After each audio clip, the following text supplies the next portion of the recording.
Welcome to our channel. Today, we're going to be diving deep into a book, Oh, yeah. Change Your Paradigm, Change Your Life by Bob Proctor.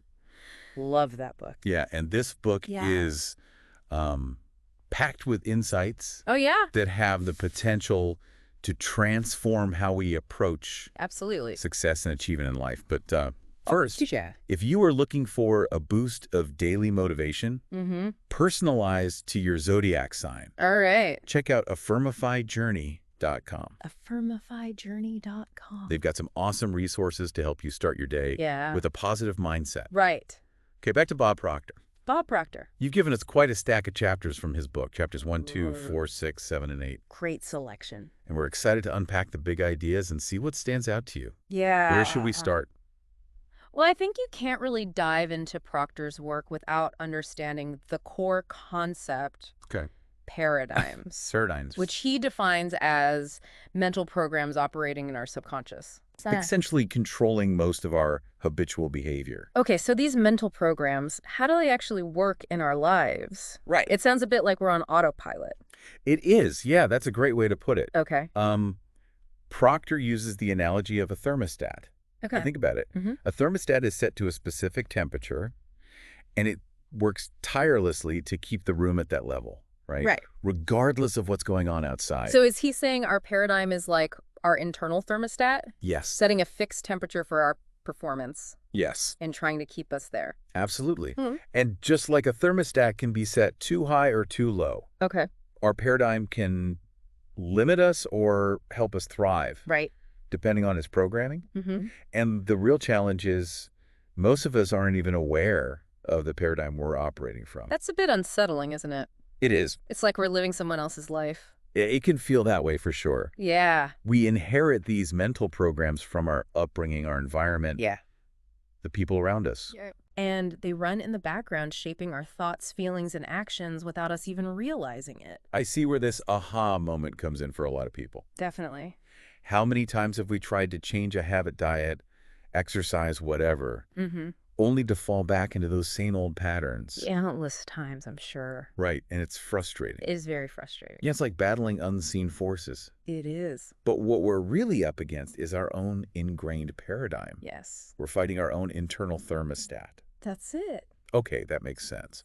Right. But how does cybernetics fit into this? Right. I remember Proctor making that connection in the book. Yeah. Cybernetics, the science of control systems, is directly linked to how our minds work. Okay. It's that thermostat analogy again. Okay. Our minds function like a feedback loop, Mm-hmm. constantly trying to maintain a set point, Right. even if it's not serving us. So give us an example of this cybernetic loop playing out in real life, Sure. like with a person. So imagine someone trying to save money. They create a budget, they're motivated, they even see some initial progress, but then they hit a snag, an unexpected expense maybe, Yeah. and suddenly they're back to their old spending habits. Ouch, I felt that one. Right. It happens. Yeah. Their good intentions are sabotaged by their old paradigm, which is set to a certain level of spending. Right. Their subconscious mind is essentially saying, nope, this isn't how we handle money. So it's like that automatic pilot in an airplane, Yes. constantly trying to course correct, Exactly. even if the destination is wrong. Precisely. And this applies to so many areas of life, our relationships, our careers, Yeah. even our health. Right. Our underlying paradigm is like this invisible hand guiding our actions. Okay, so if we're basically running on autopilot, how do we even begin to change the program? Right. That's where Bob Proctor's personal story becomes so inspiring. Yeah. He talks about how he used to believe that success was all about luck, Uh-huh. being in the right place at the right time. Right. He didn't exactly see himself as a natural-born winner. Not at all. But through a series of events and mentors, he started to question those beliefs. Okay. He began to understand the power of his own mind to shape his reality. And that's when things really shifted for him, right? Absolutely. Once Proctor changed his beliefs about himself and his potential, Yeah. his life transformed. He went from struggling financially to achieving incredible success. Wow. His story is a testament to the fact that our beliefs are not fixed. Right. They can be changed, but it takes conscious effort. And a willingness to challenge those old ingrained ways of thinking. It does. It's like stepping outside of our comfort zone. Yeah. which can be scary. It can be, but it's also incredibly liberating. Right. Proctor talks about moving from unconscious incompetence, Okay. where we don't even know what we don't know, Yeah. to conscious incompetence, Okay. where we start to realize that those limiting beliefs are holding us back. Got it. And then from there, we can work towards conscious competence, actively learning new skills and building new empowering beliefs. And then eventually unconscious competence. Exactly. Where it's just naturally. With enough practice, we can reach unconscious competence. Right. Where those empowering beliefs become so ingrained Yeah. that they're our new normal. Our new operating system. Exactly. It's like we're upgrading our mental software, Yeah. installing a whole new operating system. But how do we actually make those new beliefs stick? Right. Proctor emphasizes the difference between conscious and unconscious belief. Okay. We can intellectually agree with a concept, like I am capable of achieving great things. Right. But if that belief hasn't truly sunk into our subconscious, Yeah. it won't show up in our reality. So it's like saying one thing with our conscious mind, Yes. but our subconscious is still running the old program in the background. Precisely. Proctor compares it to having one foot on the gas and the other on the brake. Uh-huh. You're not going to get very far that way. So how do we bridge that gap? How do we get those empowering beliefs to truly take root in our subconscious? Proctor emphasizes the power of repetition. Okay. He talks about reading the same books, listening to the same motivational recordings over and over again. Creating a new groove in our mental record. Exactly. And this consistent repetition helps to overwrite those old limiting beliefs with new empowering ones. So it's not just about going through the motions. Right. It's about really absorbing those ideas. It is. And letting them transform us from the inside out. Because as Proctor emphasizes, our outer world is always a reflection of our inner world. If we want different results, we need to shift our internal landscape. And I think this is a powerful question for the listener. Absolutely. What limiting beliefs might you be holding on to? What would it take to start shifting those beliefs to ones that empower you? What a great question. We all have limiting beliefs. Right. It's part of being human. Yeah. But we also have the power to change them. Yeah. And that's where things get really exciting. That's where the magic happens. Because once those beliefs start to shift, yes, amazing things can happen. absolutely. Now, Proctor doesn't just leave us with the idea of changing our beliefs. Right. He gives us a framework, Okay. a paradigm for power performance, I love it. with actionable steps to create the lives we desire. I love a good roadmap. Me too. So let's dive into these principles. Okay. What's the first one? The first principle is decision. Okay. Proctor is a huge believer in the power of making clear, committed decisions about what we want.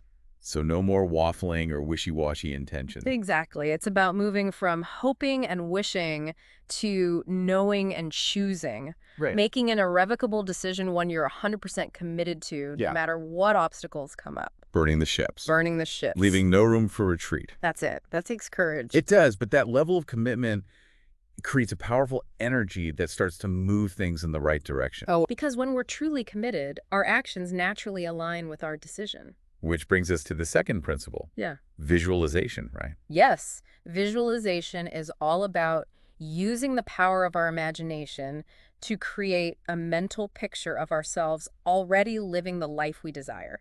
Okay. And Proctor stresses the importance of making it as vivid and detailed as possible. So we're not just vaguely picturing a better future. No. We're engaging all our senses. Exactly. We're seeing, hearing, feeling, even smelling and tasting what it would be like to have already achieved our dream. I love that. And we're feeling the emotions, the joy, the gratitude, the excitement, as if it's happening now. It's like we're sending a powerful message to the universe. Exactly. This is what I'm claiming. Exactly, because our emotions are powerful magnets. Right. Attracting the experiences that we focus on. If we want to attract success, we need to embody the feeling of success.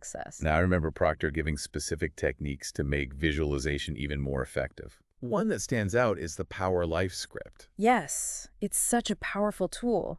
Yeah. He talks about writing a detailed description of our ideal day in the present tense as if it's already happening. Right. Then we read this script daily, immersing ourselves in that reality. So we're essentially training our subconscious to accept this new reality as our own. Exactly. It's like planting seeds in fertile ground and then nurturing them with consistent attention. Okay, so we've got decision and visualization. Yes. What's the next principle in this paradigm shift roadmap? The third principle is discipline. Discipline. This is where the rubber meets the road. Okay. It's one thing to have a vision and make a decision, Right. but it's another to actually follow through. It's about walking the walk, not just talking the talk. Exactly. Discipline is developing the mental strength to stay committed even when it's hard. Right. Even when we don't feel like it. Yeah. It's about doing what needs to be done consistently. So it's not about relying on willpower alone. Right. Willpower is a finite resource. Yeah, it is. Proctor emphasizes building habits, Okay. creating systems and routines that support our goals. So setting ourselves up for success. Exactly. And over time, those consistent efforts reprogram our subconscious, making those new behaviors automatic. It becomes our new normal. Exactly. Just like we were talking about earlier. Right. Yeah. Okay, so we have decision, visualization, and discipline. Yes. What's the fourth principle in Proctor's paradigm for power performance? Accountability. Accountability. This one is crucial because it's easy to let ourselves off the hook when we're only accountable to ourselves. Right. It's like having a workout buddy. Yes. You're more likely to show up if you know someone's expecting you. Exactly. Having someone else invested in our success raises the stakes. Yeah. Proctor recommends finding an accountability partner. Okay. Someone we respect, someone we don't want to let down. Someone who'll cheer us on, but also call us out when we need it. Precisely. Proctor and his business partner, Sandy Gallagher, are a great example. Right. They've been accountability partners for years. Yeah. And they credit much of their success to that partnership. They've got a system They do. where they write out their goals each morning and share them with each other. Yes.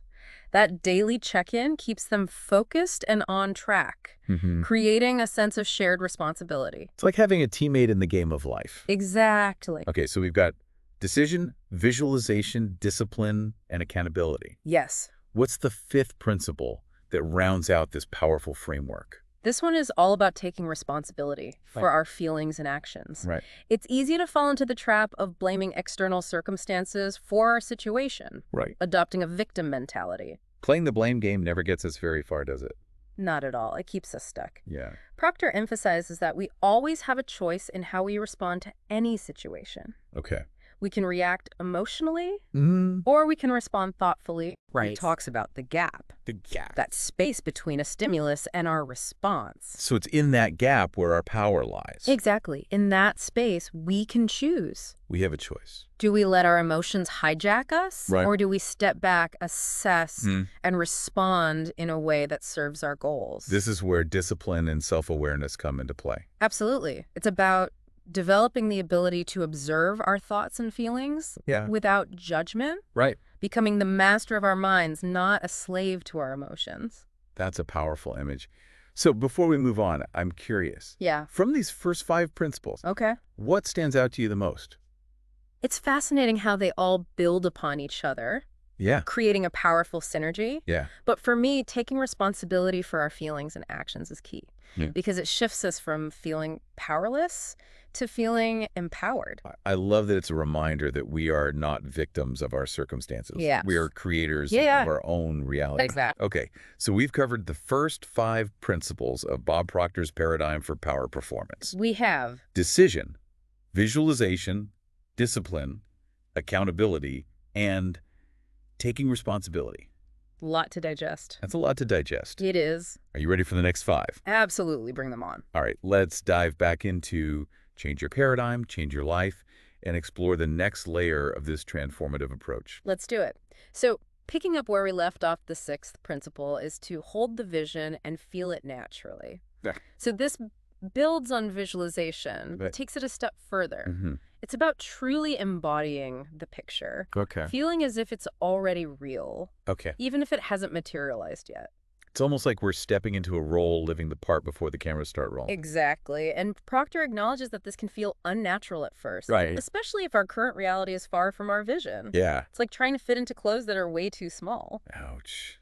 That's a relatable struggle. Right. But just like we can stretch those clothes over time. Yeah. We can also expand our beliefs and our comfort zones Right. through consistent effort. So it's not just about conjuring an image. No. It's about integrating that image into our very being. Exactly. And Proctor makes a brilliant comparison to learning to drive. Okay. At first, it feels awkward, overwhelming all those pedals and mirrors. Right. But with practice, it becomes second nature. Yeah. We don't even think about it. Right. We just drive.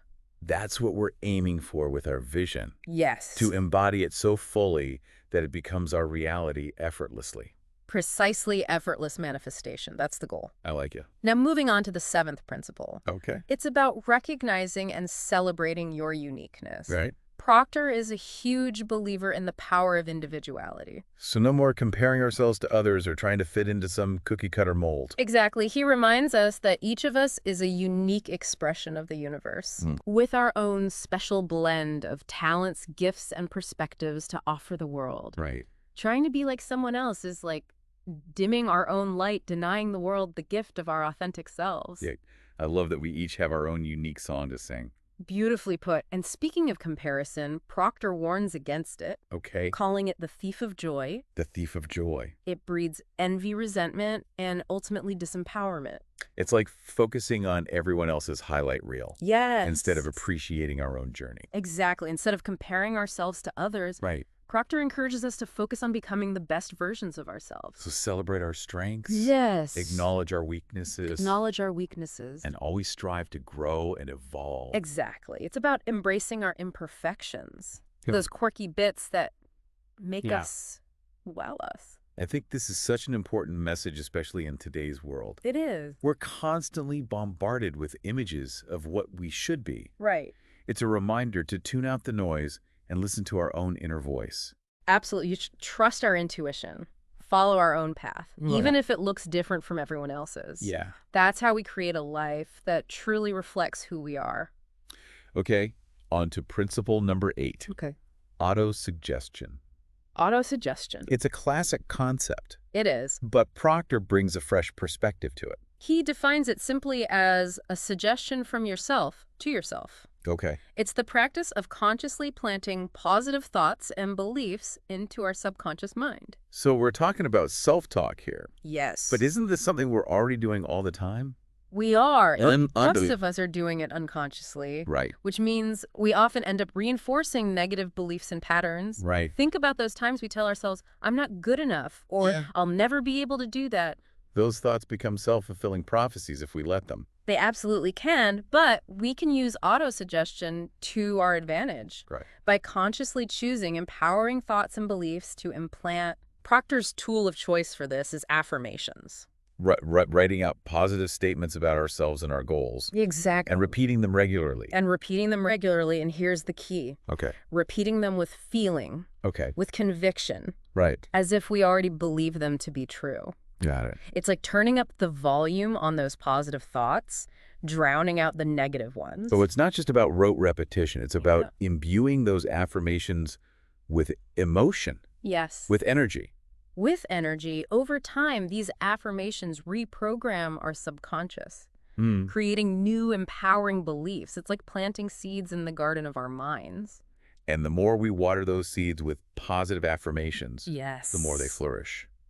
I love that analogy, and this is something anyone can start doing right now. Right? It's free, accessible, and incredibly powerful.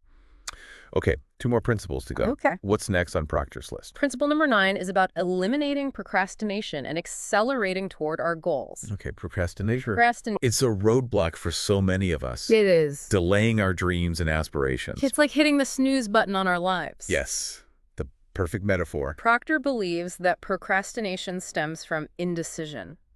Okay. To overcome it. Yeah. We need to make clear, committed decisions about what we want, Right. and then take action. No more dilly-dallying. No more dilly-dallying. We need to let a fire under ourselves. Exactly. We need to cultivate a sense of urgency around our goals. Right. Think about those times when a deadline looms. Yes. Suddenly we find a way to get things done. Adrenaline is a powerful motivator. It is. So even if there's no external deadline, Right. Proctor recommends setting internal ones, Yes. creating that sense of urgency. Exactly. And he also suggests breaking down our goals into smaller, more manageable steps, Okay. so we're not overwhelmed. That makes sense. It's like climbing a mountain. Yes. We don't focus on the summit. We focus on the next foothold. Exactly. Having a clear plan of action makes it less daunting and more likely that we'll actually take action. Right. And of course, don't forget to celebrate those wins along the way. Rewards are a great way to stay motivated. Absolutely. And surrounding ourselves with supportive people who encourage us Right. and hold us accountable is crucial. Having a strong support system makes all the difference. It takes a village to achieve a dream. It truly does. And that brings up an important question for our listeners. Okay. Who are you surrounding yourself with? Yeah, Are they supporting your goals or are they holding you back? that's a powerful question. We become like the people we spend the most time with. Yes. So choosing our company wisely is crucial. Couldn't agree more. And finally, the 10th and final principle in Bob Proctor's paradigm for power performance is to live in a state of gratitude. Okay, this one feels like a beautiful culmination of all the other principles. It is gratitude shifts our focus from what we lack to what we already have. Yeah. Proctor believes it's the key to unlocking abundance in all areas of our lives. So instead of focusing on the empty half of the glass, Yes. we're celebrating the half that's full. Exactly. When we're grateful for what we have, Yeah. we open ourselves up to receiving even more. Right. It's like we're sending a message to the universe saying, I'm happy with what I have and I'm ready for more. And the universe loves to respond to that kind of energy. It absolutely does. Now, Proctor recommends making gratitude a daily practice. Okay. Like keeping a gratitude journal, Mm-hmm. writing down all the things we're grateful for, Right. no matter how small. Yeah. And we can express our gratitude to others, Yeah. letting people know how much we appreciate them. Those small acts of appreciation can have such a ripple effect, They do. creating a more positive and joyful world around us. Absolutely. Gratitude is contagious. It is. It uplifts everyone it touches. Okay, we've covered all 10 principles of Bob Proctor's paradigm for power performance. Yes, we have. What are your overall thoughts on this framework? It's remarkable how Proctor blends personal responsibility with a deep understanding of the universal laws that govern our lives. Right. It's not just about willpower. Right? It's about aligning ourselves with these natural forces and Yeah. allowing them to work through us. It's like we're learning to dance with the universe. What a beautiful way to put it. Yeah. But there's another layer to Proctor's work that I think is crucial to explore. Okay. It's the idea of understanding how our minds actually work. Right. The conscious and the subconscious. Yeah. It's in that understanding that real transformation begins. Okay. Are you ready to delve into the inner workings of the mind? Absolutely. Let's unlock those mental mysteries. So welcome back as we delve deeper into Bob Proctor's world. It's Ah. fascinating how he reframes the concept of freedom. Okay. We often think, Yeah. if I just had more money, more time, a different job, then I'd be free. Right. It's that grass is always greener Yeah, mentality. exactly. But Proctor flips the script, doesn't he? He does. He says that true freedom is an inside job. It's about freeing ourselves from the limiting beliefs and negative thoughts that hold us captive. Right. It's about recognizing that we are not our thoughts or our emotions. Mm-hmm. We are the awareness behind them. So we're stepping back from that constant mental chatter Yes, and tapping into a deeper level of being. exactly. And that awareness is inherently free. Oh. Proctor emphasizes that this freedom is available to us right now, not Right. something we have to earn or achieve. Yep. It's our birthright. It's like we've always had the key, but we've been looking for it in all the wrong places. I love that analogy. Yeah. And we can unlock that freedom simply by choosing to shift our perspective, Okay. focus on the good, cultivate gratitude, and remember, Mhm. we are powerful creators of our own reality. Okay, so much for the theory. Right. Let's get practical. Okay. What are some tangible things our listeners can start doing today Mm-hmm. to create those paradigm shifts and build the lives they dream of? Proctor gives us a toolbox full of techniques. Yeah. One of the most fundamental is the power of writing. Okay. He encourages us to write out our goals and desires in detail as if they've already happened. So no more vague wish lists. No more vague wish lists. We're talking about crafting a detailed picture We are. of our ideal reality. Exactly. And then we read these statements daily, Right. immersing ourselves in that experience. Yeah. It's about imprinting those desires onto our subconscious mind, setting the wheels in motion for them to manifest. Proctor also talks a lot about affirmations. Yes, he does. How do those fit into this practical approach? Affirmations are like positive self-talk on steroids. Okay. They're powerful statements that we repeat regularly to reprogram our subconscious mind with empowering beliefs. Right. The key is to make them specific, personal, and emotionally charged. So it's not just about mindlessly repeating phrases. It's about feeling the truth of those words. Exactly. We need to speak them with conviction as if they're already our reality. And it's remarkable how quickly affirmations can shift our mindset Yeah. and start to create positive changes. Okay, what about visualization? Yes. I remember that being a big part of Proctor's teachings. Visualization is a powerful tool. It involves creating vivid mental pictures of ourselves already living the life we desire. Right. We engage all our senses, seeing, hearing, feeling, even smelling and tasting the experience. Wow. It's like we're creating a movie in our minds. So we're not just passively daydreaming. No. We're actively directing and starring in this mental movie. Yes, and we make this visualization a regular practice. Yeah. Set aside time each day to close our eyes and really immerse ourselves in that desired reality. Okay. The more we do this, Yeah. the more our subconscious mind starts to accept it as true, Right. paving the way for it to manifest. Okay. Proctor also talks about the importance of our environment, doesn't he? Yeah. Specifically the people we surround ourselves with. It's- Absolutely. The people we spend time with have a huge impact on our mindset and beliefs. Mm-hmm. If we want positive change, we need to surround ourselves with people who uplift us and support our goals. It's like creating a mastermind group. Yes. A network of positive energy and encouragement. Exactly. And it also means distancing ourselves from people who drain our energy or hold us back. Yeah. We need to be mindful of the energy we allow into our space. It's about creating healthy boundaries. It is. And choosing to be in environments that nourish our growth. Yes. And beyond our social circle, Yeah. Proctor encourages us to be mindful of the information we consume. Okay. The books we read, the shows, we watch, the music we listen to. Yeah. It all affects our subconscious mind. So it's a digital detox of sorts. Right. Being selective about what we allow into our mental space. In a way, yes, if we want a positive and empowering reality, we need to feed our minds with positive and uplifting content. Right. And limit exposure to negativity and toxicity. Proctor also emphasizes the mind-body connection. Yeah. Right? And you can say Taking care of our physical selves. our physical health directly impacts our mental and emotional well-being. Yeah. To function at our best, we need to nourish our bodies. Right? Eat healthy foods. Yeah. Get enough sleep, exercise regularly. It's all connected, healthy body, healthy mind. Exactly. And that includes avoiding things that lower our vibration. Okay. Things like drugs, alcohol, Right. and excessive caffeine. They can create internal roadblocks, Make- making positive change more challenging. So we're clearing the path for success both internally and externally. Right now, all this self-work is fantastic. Yeah. But Proctor doesn't let us off the hook there. Okay. He reminds us that knowledge is only potential power.